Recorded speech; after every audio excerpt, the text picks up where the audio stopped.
This episode has been brought to you in part by the Toronto Heschel School. You are invited to attend their open house on November 10th to discover what makes Heschel special. Visit torontoheschel.org for more details. That's Toronto, HESCHEL.org.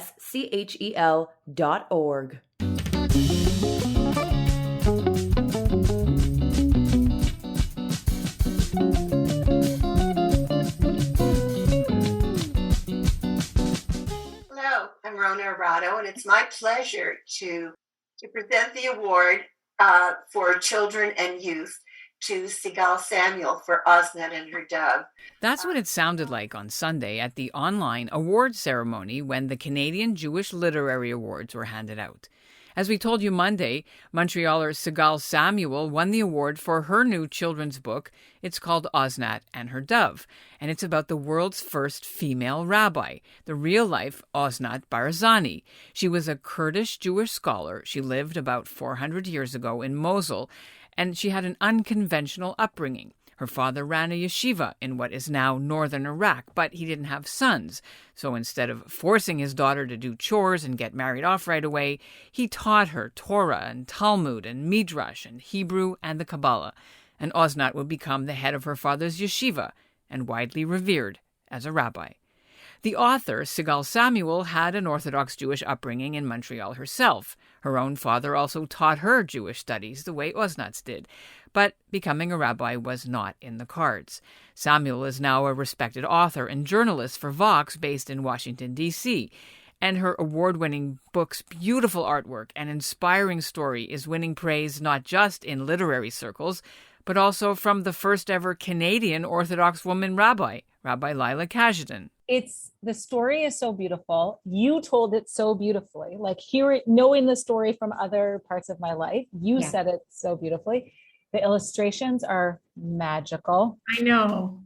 Like ethereal and otherworldly, actually, dreamlike. And it's just so gorgeous. And I bought 15 copies. I'm Ellen Besner, and this is what Jewish Canada sounds like for Tuesday, October 18th, 2021. Welcome to the CJN Daily, sponsored by Metropia.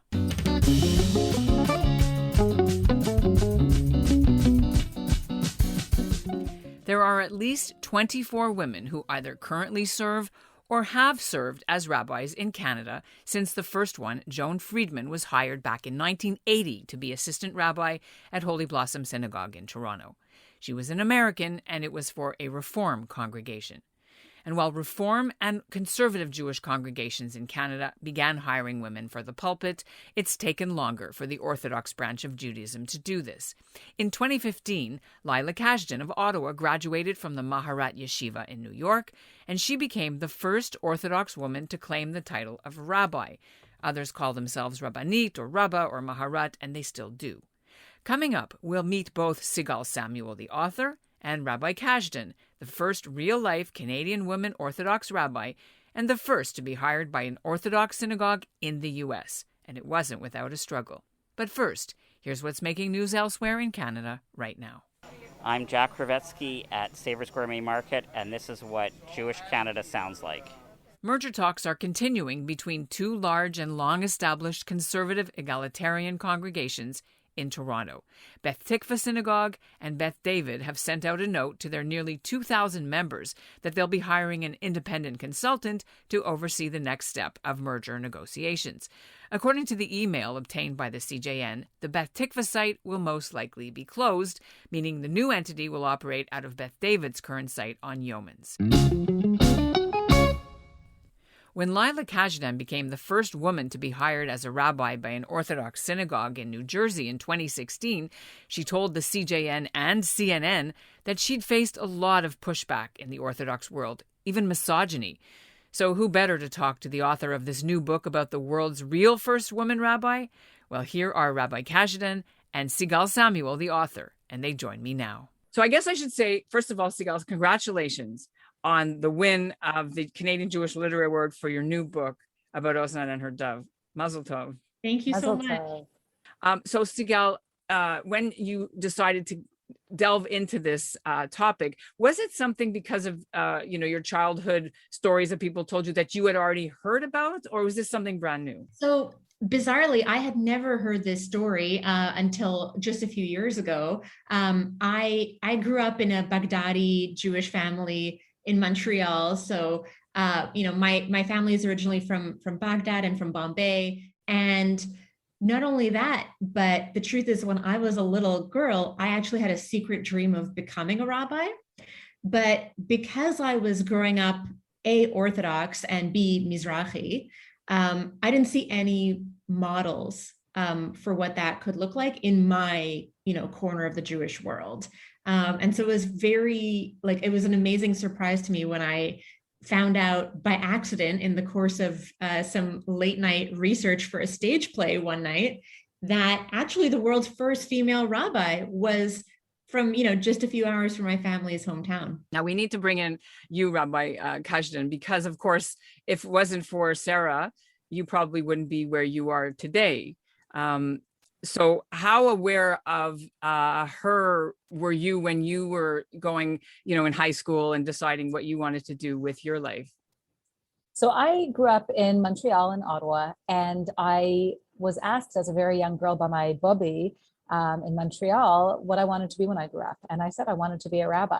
And it was clear to me in my Orthodox home and community that really wasn't going to be possible for me. The truth of the matter is, I had wonderful role models who are women, wonderful teachers and people in the broader community who I looked up to. But as Sigal mentioned, there wasn't anybody that was inhabiting that role specifically of an Orthodox woman in clergy in that way. So in many ways, I didn't think it was ever going to be possible for me, though it did always come up when somebody asked me what I wanted to be when I grew up. Or I remember I took a vocational test once and it said I should be clergy. When I was younger, really the pathway or the closest I could get was to study. And I was very fortunate that I was able to study with my late father in Kashdan, who really took my learning very seriously. And he studied with me everything that I wanted to study, the Mishnah, the Talmud, Tanakh, certainly, which was really his passion.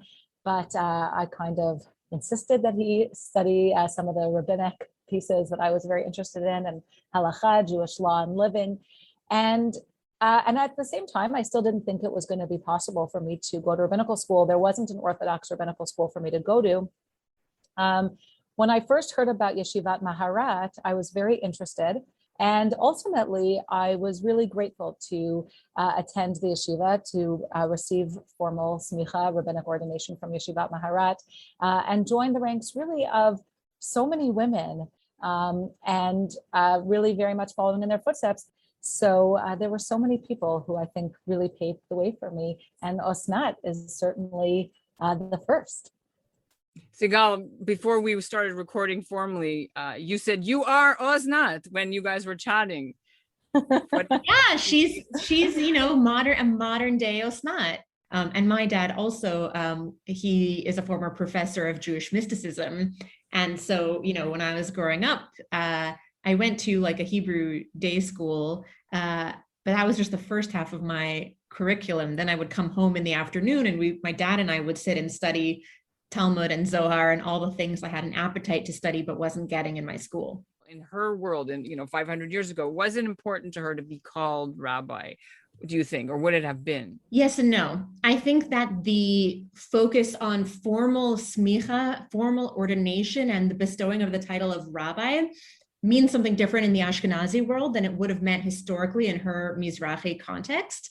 In communities like the kind that my family comes from, you'd be more inclined, if you really wanted to venerate someone and give them a title of real veneration, you'd probably be more inclined to talk of them as a chacham.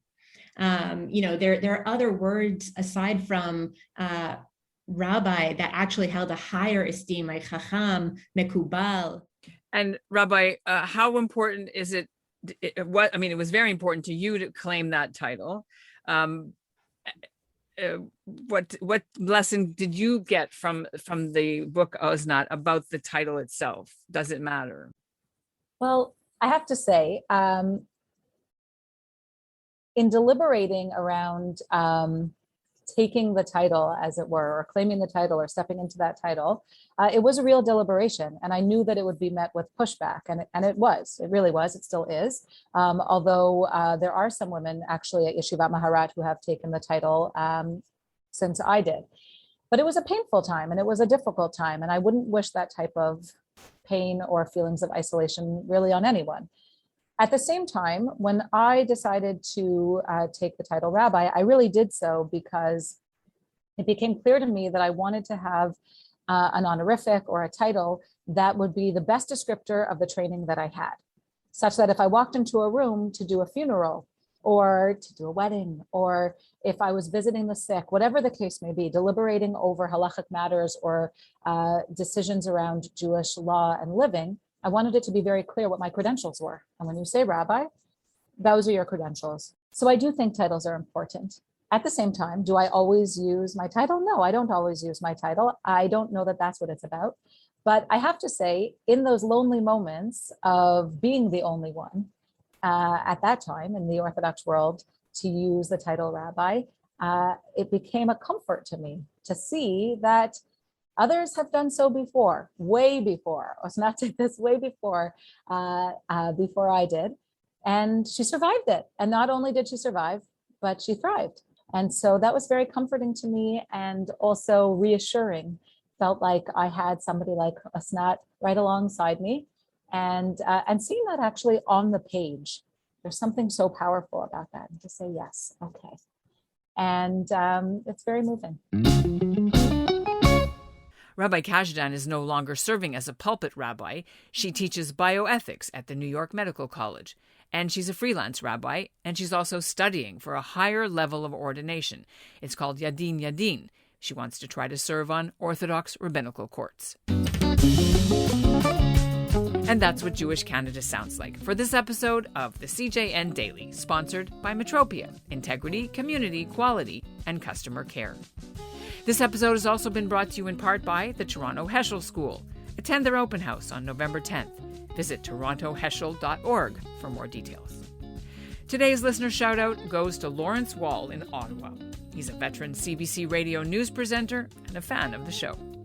And we'll end the episode with a little clip from one of the films that's being shown this week by the 8th annual St. John, New Brunswick Jewish Film Festival. This one is called Ben Gurion Epilogue. It's a documentary. It uses a lost 6-hour interview with Israel's founding prime minister. It was recorded in 1968 at Ben Gurion's desert residence, Sde Boker, when he was 82. But the interview was only discovered in an archive in Jerusalem many years later. Those who accuse the Jews that didn't defend themselves, I think it's wrong. Not powerless. Well, 1 million children were killed. What could the children do? More than 1 million mothers were killed. What could they do?